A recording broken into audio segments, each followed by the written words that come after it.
L'Église catholique fait mémoire saints anges gardiens et de saint Vincent Ferrier. Saint Bernard avait une grande dévotion pour ces princes du royaume de Dieu qui sont assidûment autour de nous.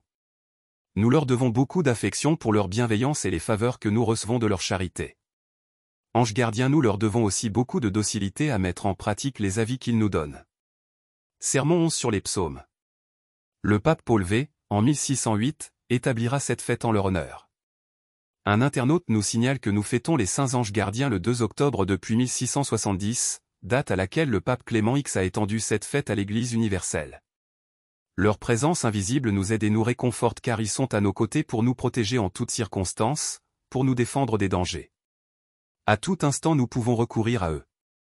De nombreux saints ont été dans l'amitié des anges, ce dont témoignent les nombreuses situations où ils ont reçu leur aide. Ces esprits bienheureux sont envoyés par Dieu pour servir qui héritera du salut, ainsi que le rappelle l'Épître aux Hébreux. Leur aide est donc précieuse tout au long de notre pèlerinage terrestre vers la patrie céleste. Benoît XVI. Mémoire des saints anges gardiens. Appelés d'abord à contempler dans sa splendeur la face de Dieu, ils sont aussi mis par le Seigneur au service des hommes, pour être à leur côté et veiller sur eux, d'une manière invisible mais très attentive. Saint Vincent Ferrier.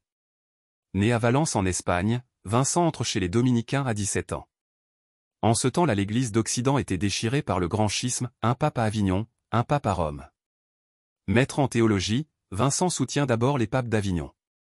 Mais pour que se fasse l'unité, il adjura Benoît XIII, dernier pape avignonnais, de renoncer à sa charge pour que l'Église puisse se rassembler autour d'un nouveau pape. Prédicateur populaire, il sillonne la France, l'Italie et la Suisse. Les foules le suivent. Il les exhorte à se convertir, le retour du Christ est proche, les calamités du temps, la grande peste, l'annoncent. Vincent est, dans l'imagination populaire, le prédicateur de la fin du monde. Il meurt à Vannes en Bretagne.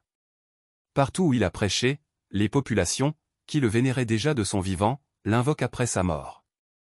Saints anges gardiens, Saint Vincent Ferrier, priez pour nous. Évangile. Leurs anges dans les cieux voient sans cesse la face de mon Père qui est aux cieux. Alléluia. Alléluia. Tous les anges du Seigneur, bénissez le Seigneur. À lui, haute gloire, louange éternelle. Alléluia. Évangile de Jésus-Christ selon saint Matthieu.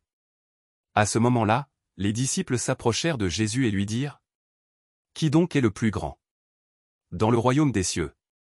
Alors Jésus appela un petit enfant. Il le plaça au milieu d'eux.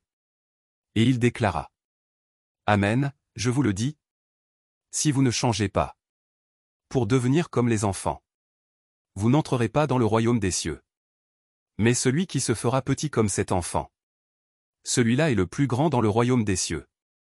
Et celui qui accueille un enfant comme celui-ci en mon nom, il m'accueille, moi. Gardez-vous de mépriser un seul de ces petits. Car, je vous le dis, leurs anges dans les cieux voient sans cesse la face de mon Père qui est aux cieux. Acclamons la parole de Dieu. Louange à toi Seigneur Jésus.